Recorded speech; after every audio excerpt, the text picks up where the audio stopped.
Good, good day to everyone.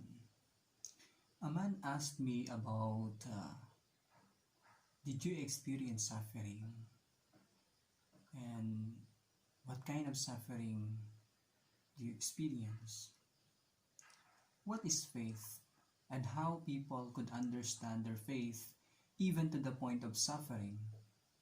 Why people asking and question God if there is tremendous suffering in their life? Where is God in this suffering? In the old rite of baptism, the priest asked, "What do you ask of the church?" The answer was faith.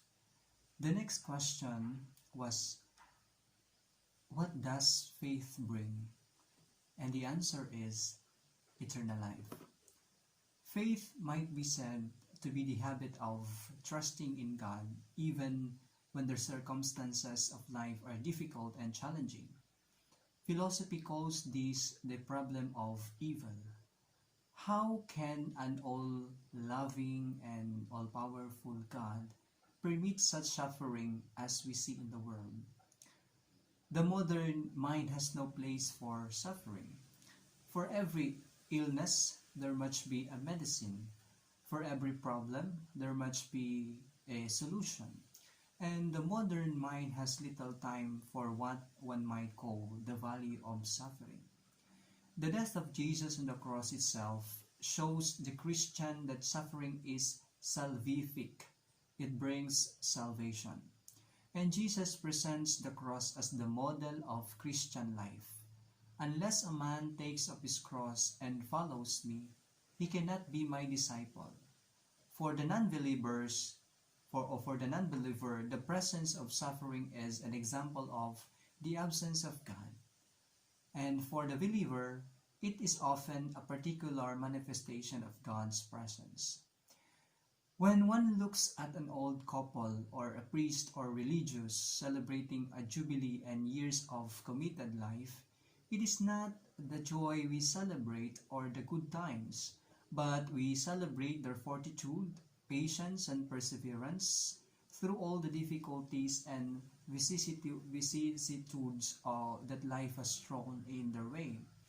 If the Christian life aims at a return to the Garden of Eden, then we must remember that outside of Eden there were thorns and thistles, and this is the route we must follow to return there.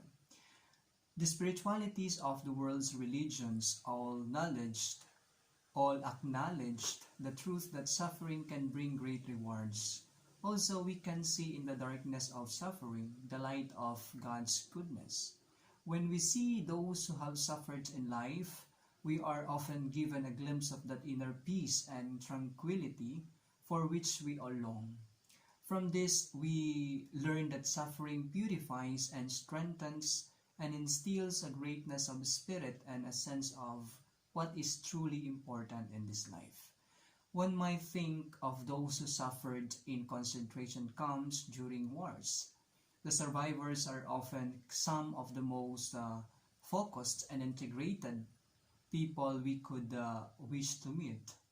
Likewise, those who witness suffering are often inspired to acts of great selflessness in the relief of suffering. Doctors and nurses come to mind as well as family members who care for those who suffer. I think of a boy who from an early age cared for his handicapped brother and eventually become a medical doctor himself, having been schooled in suffering. Suffering is a result of the fall. Suffering and death were never in God's plan for us, and it is wrong to ascribe them to God.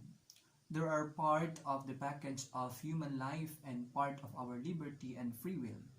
If we are free to swing our arms in the air, then we are free to hit someone on the nose.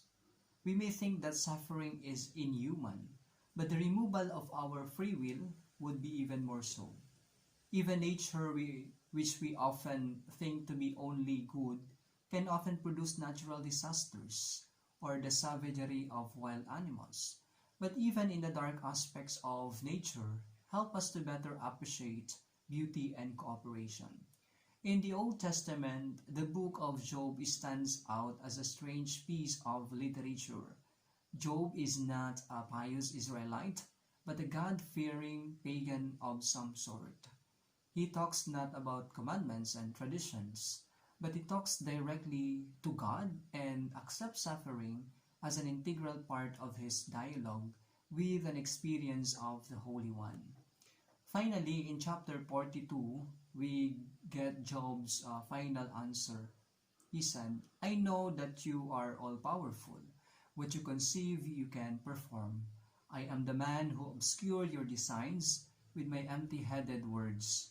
I have been holding forth on matters I cannot understand, on marvels beyond me and my knowledge. I knew you then only by hearsay, but now having seen you with my own eyes, I retract all I have said.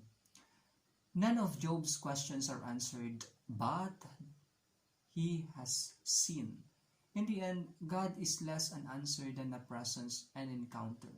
This is also an aspect of why man cannot comprehend suffering, but it remains an unresolved mystery, and the mind of struggles with such things. Job may be thought of as a type of Jesus. This God who suffers the most is also the God who saves the most. The wounded one is the Redeemer. Many cultures love to picture Jesus as wounded from head to foot, and some think this iconography is overdone. But it is exactly the same image that begins the book of Job. Job was struck down with malignant ulcers from the sole of his foot to the top of his head. As Richard Rohr says in his book titled Job and the Mystery of Suffering, published in 2011, he said, He who carries all understands all. He who has suffered all has a universal compassion. He who has been afflicted and lived is the bearer of hope. The wounded one is always the gift given. The Christian desires to share the life of God, to participate in the divine nature, as it says in the letter of Peter. And the life of God, as revealed to us, is in the person of Jesus Christ, who humbled himself and who was obedient even unto death, death on the cross. The Christian therefore is called by Christ's life, will always see in suffering not the absence of God, but a particular manifestation of his presence. Indeed, one might say that suffering can be a sign of God's favor, a preparation for greater service later in life. On Good Friday, we venerate the cross, we embrace it. Perhaps our personal cross is the member of our family, our community, our work, even our vocation. And yet we should embrace it because it is the means of our salvation. This does not mean that we should seek to inflict suffering on others or even seek out for ourselves, but it remains that we should each have a personal spirituality of the cross, because the cross is the spes unica, our one hope, the path to our salvation. If we remember in the film of Silence, the main Jesuit character seemingly apostatized from his faith in order to avoid suffering. A closer examination of the plot, however, shows that his seeming denial of his faith is really an act of questioning, rather like that of Jesus in the Garden of Gethsemane. Fundamentally, he does not wish to avoid suffering himself so much as to avoid the infliction of suffering on others, his converts and followers. And so his denial of Christ is shown rather perceivably as in trying to do God's will in order to save others from torture and suffering. This scenario is one of fiction rather than historical fact. In history, martyrs were invited to invade their own sufferings rather than the sufferings of others. But the film uses this to invite the watcher to reflect on his own attitude to the complexity of suffering and doing of God's will. That is why suffering is always there.